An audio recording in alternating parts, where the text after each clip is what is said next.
Hello, do you want water? Yes, please. Okay. And yes. Thank you. Very much.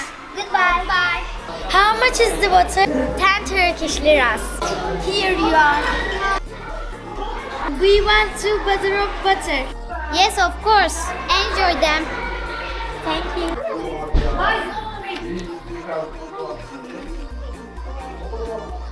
Can I buy a chocolate? It's 25 Turkish liras. May I have one? Here you are. Thank you. Can I buy the one chocolate? Of course, here. Thank you. Take one jungle, please. Of course. Here you are.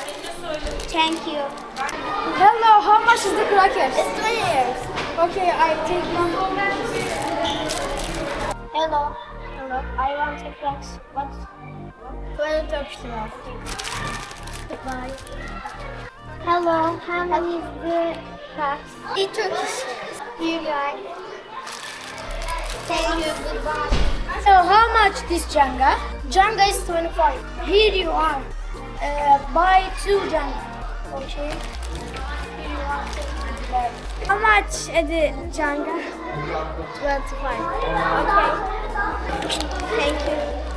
How many is Jenga? Jungle is 25.